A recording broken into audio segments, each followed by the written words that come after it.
Welcome to the United Cast. It's Entertainment Talks podcast from Man United and football. I'm your host Matthew, and this is talking about Manchester United's 0-0 draw at home to Chelsea in the Premier League. Very frustrating game. Should have won it at the end.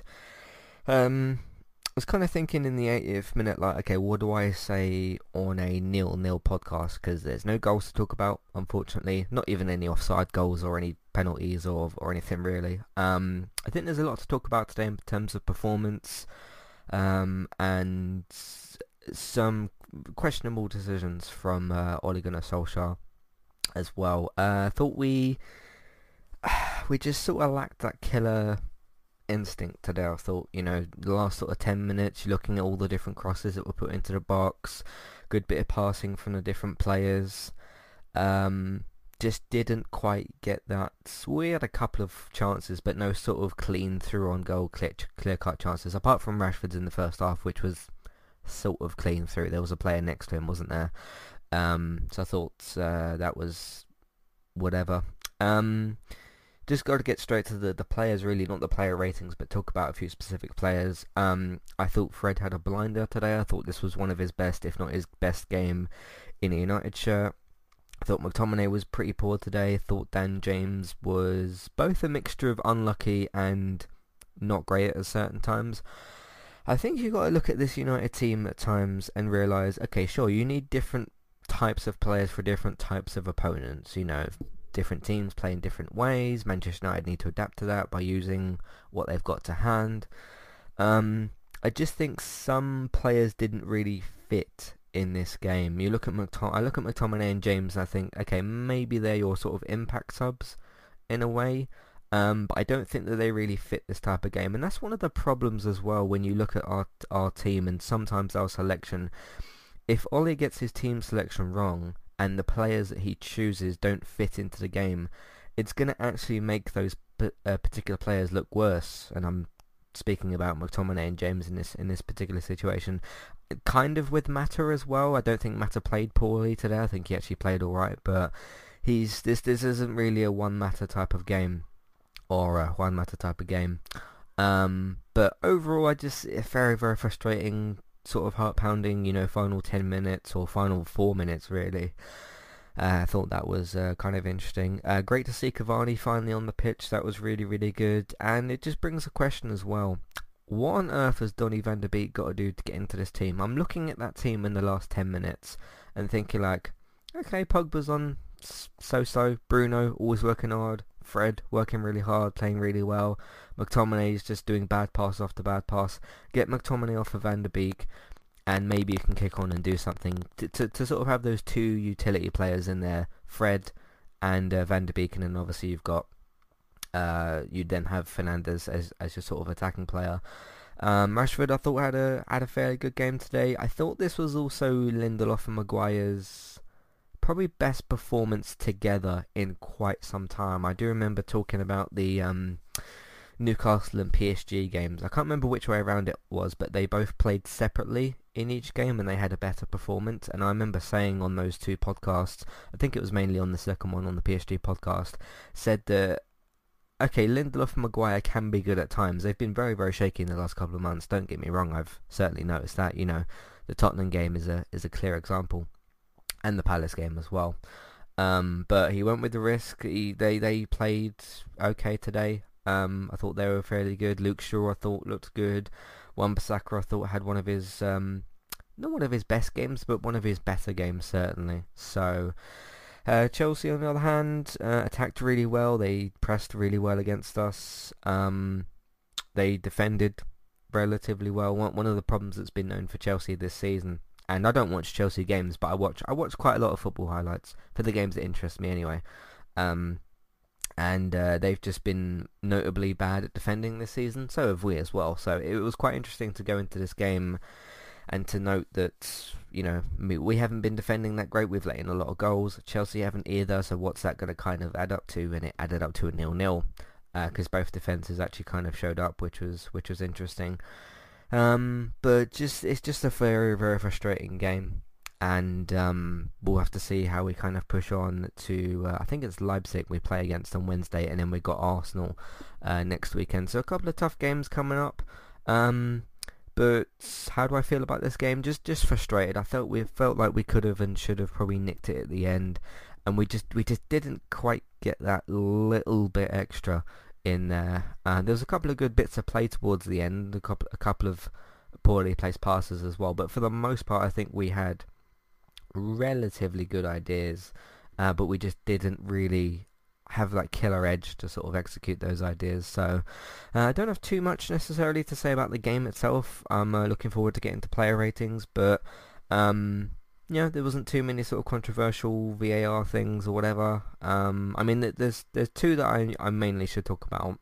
One is the Rashford potential penalty, of which I was admittedly quite confused about because they showed the replay a few times over. And I was just, I didn't really see much in that necessarily. The other one, which was the other way around, Harry Maguire putting his arm around, I think it was Jorginho, I'm not exactly sure which Chelsea player it was, but does Maguire think he's here to do wrestling or to play football? Because I get it, he's supposed to be our big, imposing captain, £80 million defender, but that doesn't mean you should put your arm around, because he had his arm around, I think it was Jorginho, had his arm around his neck, and that could have been a red card and a penalty. So it's things like that you got to really keep an eye on. And I mean, he didn't get penalised for it. Luckily, that was good. But just got to be very, very careful. But overall, I think we played all right at certain points. Certain other points we were particularly poor. It was a bit of a mixed game overall, but just in total, I just feel a big sense of frustration, because I felt like we could have nicked it at the end with the chances that we created. Like I said, good to see Cavani come on. I'm not sure what's going on with Van der Beek, why Ollie's not picking him. That's kind of it for my thoughts on the actual performance. Let's take a short little break, we'll come back, and then I'll do some player ratings. So I'll see you for that in a minute. Hey there, I'm Aaron Holman, host of Eye to Eye, a weekly podcast talk show all about passion. I have this passion and this fire within me that burns brighter than the fire around me. Flow. With performing, there's always a story to tell, whether it's my own or not. And creativity. I go, he's more than cute, he's creative. All with an LGBT twist. Make sure to check out Eye to Eye, that's EYE, number 2, letter I. And rate and subscribe on Apple Podcasts or wherever you listen in today.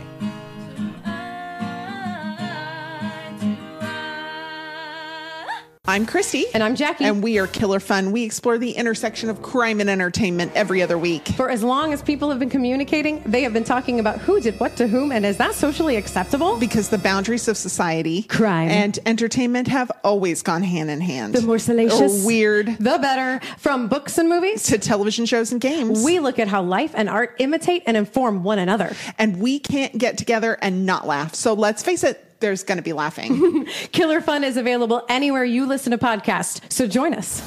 If you'd like to get started with a domain name and a website today, just click on the link in the show notes and that will take you over to Kualu to get started. They also have a live support chat system that you can use, which is in the bottom right hand corner. So get started with a new website and domain name today with Kualu. Hey everybody, if you would like to get the ad-free versions of all of our podcasts and support Entertainment Talk along the way, all you need to do is head over to patreon.com/entertainment talk. Sign up either as a creator or as a Patreon, there's no difference there. That's just the option for either becoming a creator now or just staying as a patron for the moment. And then all you need to do is support us at the $1 level tier. That will get you access to all of the ad-free podcasts that we've done in the past, and get you access to all the ad-free podcasts in that month as well.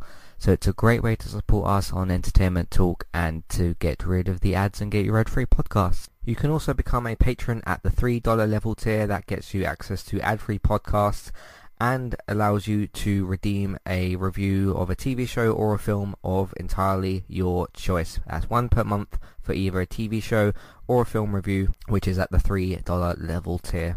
As always, thank you very much for listening. Back to the show. Alright, I'm not going to go fully through the list for Entertainment Talk stuff, but things of note as of recently, Gaming Talk podcast. We talked about the PlayStation 5's UI, 3 games that have gone gold, including Assassin's Creed Valhalla. Spider-Man Miles Morales, and Godfall, all of which are PlayStation 5 games. And Assassin's Creed is going to be available, of course, on Xbox One and Xbox Series X and all of the Xbox Ones that you can get as well.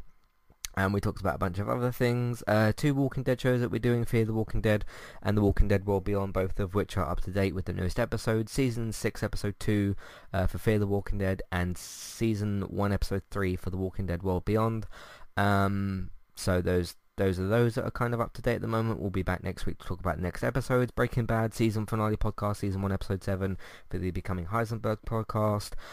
Me and Robert actually performed a skit for the first time for Entertainment Talk, just a joke little sort of fun thing that we did, and it's called the Hollywood Reboot. I'm not going to talk too much about it because it will kind of ruin it a little bit maybe, but go and check that out if you want to. If you only want to listen to the skit portion of that podcast, it's about a minute long, so it won't take you too long to listen to. The whole podcast itself is about 5 minutes. There's 3 or 4 minutes of us talking about the sort of process, and I wrote it and that sort of thing, so you can check that out as well.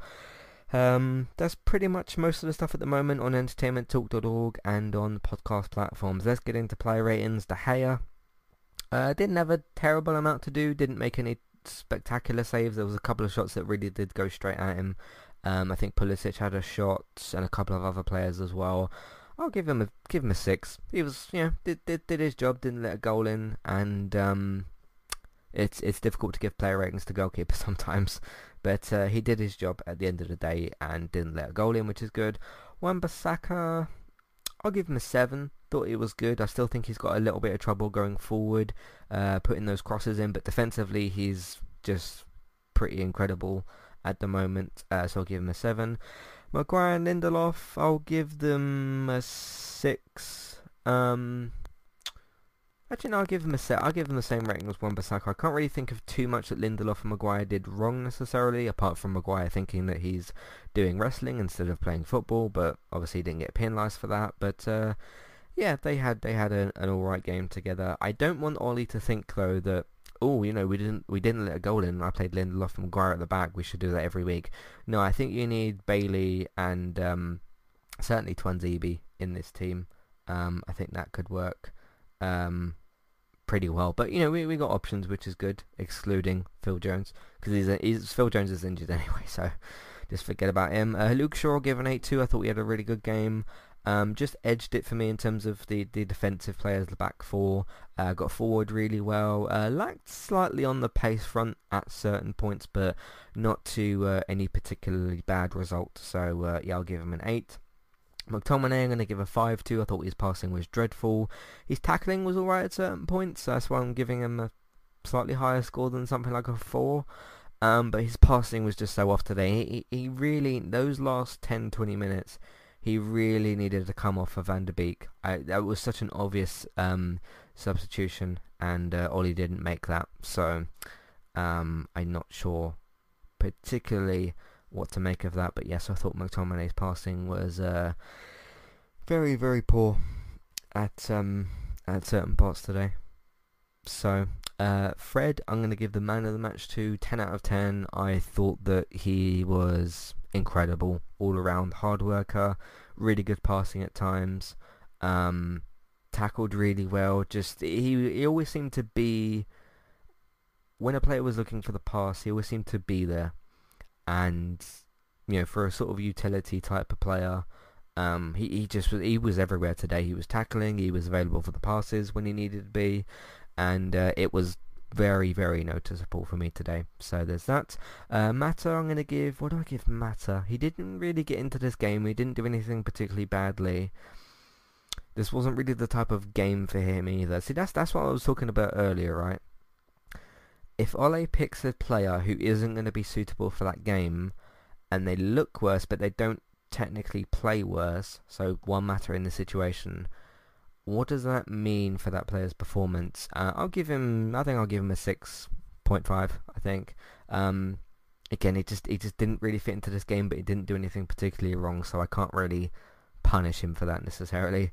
Bruno Fernandes, I'll give him a 9. Thought it was really quite good again today. Like I always say, he's one of our one of, if not our best player, one of our best players, and certainly the player that is vital to the machine, if you want to call it that. Is a very vital cog to the system. Yeah, was pretty much everywhere today, just like Fred, I thought as well. You know, just did some really, really good passing at certain points. He's always tracking back and putting in, you know, the work effort and that sort of thing. So, really liked him today. Dan James, I gave him a 4.5. I thought he was really unlucky today. I do think he made some poor decisions at certain points, and I also don't think this was the right game for him. So again, McTominay, Mata, and James, not the right game for them. You should have played Van der Beek, probably Greenwood, switched Rashford to the left, and started Cavani, I think. So basically, if you take McTominay out, put Van der Beek in, so you got Van der Beek, Fred, and Fernandes. Take Mata off, put Greenwood there, take James off, move Rashford to the left, and then put Cavani up front. That's the team I would have pretty much started with today. Because I also just do think that Van der Beek, Fred, Van der Beek, Fred, and Fernandes is our best midfield shape at the moment. Matic is very, very useful as well, but I do think that those are the three most hard-working players on the team. So yeah, Dan James, I'll give him like a 4.5. Very unlucky. Didn't play too well in certain situations. Also, just not the right game for him. So, just a lot of things going against him today. I don't think he's a bad player. Lots of people calling for, you know, him to be loaned out or sold. Here's the problem, right? If you sell Dan James, that's a disaster, because then, you know, you're getting rid of quite a young player with quite a lot of potential. Let's be honest, a lot of potential there with Dan James. If you loan him out for the season, right, and then you put Rashford on the left, Rashford gets injured, who do you put on the left? Because would you put Greenwood on the left? You put Mata on the left? You put Telles there or something? But then if you put Telles on the left and he starts, and then Luke Shaw gets injured, You gotta think about backups for players. And in terms of wingers, we have got a lot of players that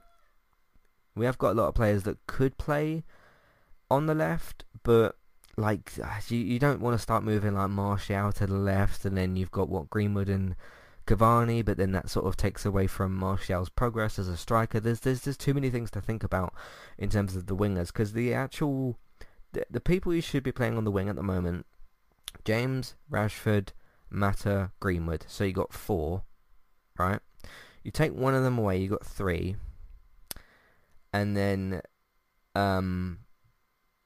you've only got 1 spare. You need one spare player for each position, is what I'm trying to say. So if you loan out Dan James, then you have Mata, who's not young anymore, and then you've got Greenwood and Rashford.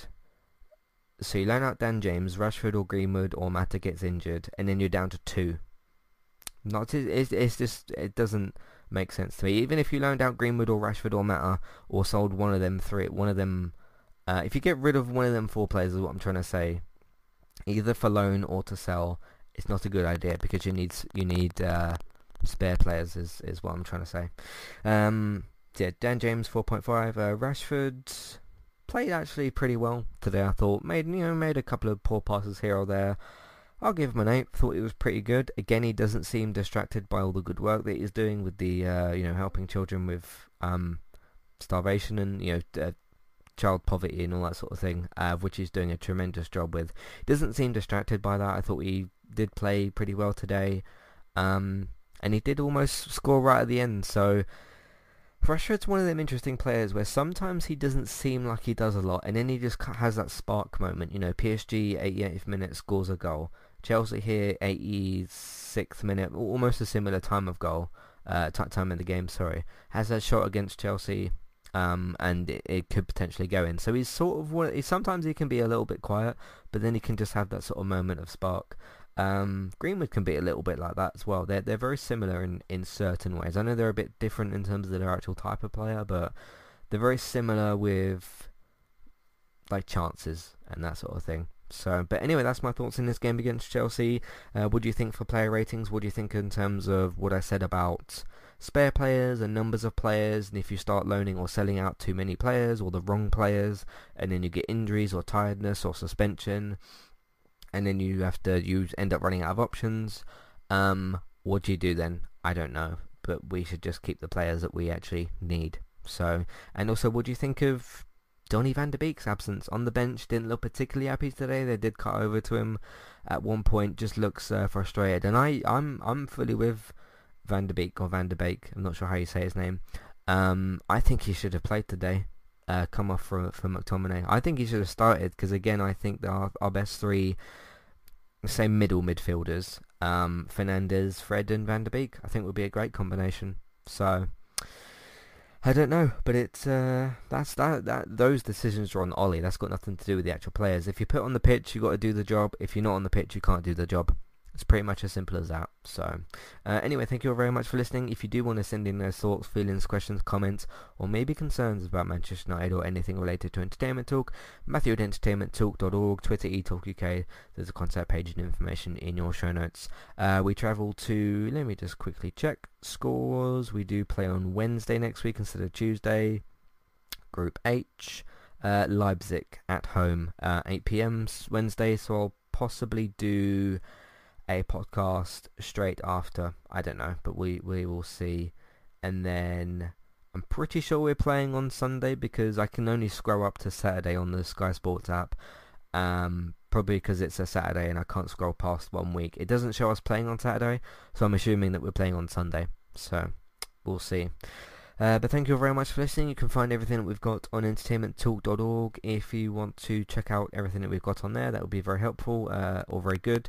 TV, video games, not so much films these days, but also Manchester United podcasts, as you're listening to at the moment, so thank you very much for doing that. If you like what you hear from us and you want to support Entertainment Talk on all the podcasts, there's a few different options for you.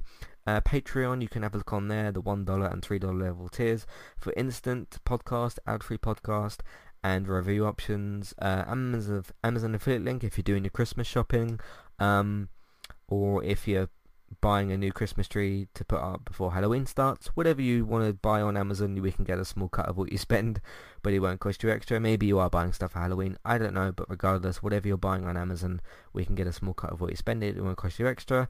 iTunes feeds, if you search for Entertainment Talk on podcast platforms, you can subscribe to us, rate, review us. If we're not on your favourite podcast platform, please let us know and we will look into getting the podcast onto that. Word of mouth, you can simply tell people that you know about the website, the iTunes feeds and everything else. Social media, you can share them on Facebook and Twitter, and if you can in different Facebook groups. If you want your up-to-date reliable TV and film news, David's got you covered on geektown.co.uk. You can go on there and check out your latest TV and film news, air date information, casting news, etc, etc.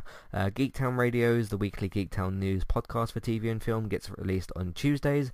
You can check that out if you searching for Geektown on iTunes and podcast services, or just by heading over to geektown.co.uk on Tuesdays. Look out for those as well. Bex is streaming daily at the moment on Twitch.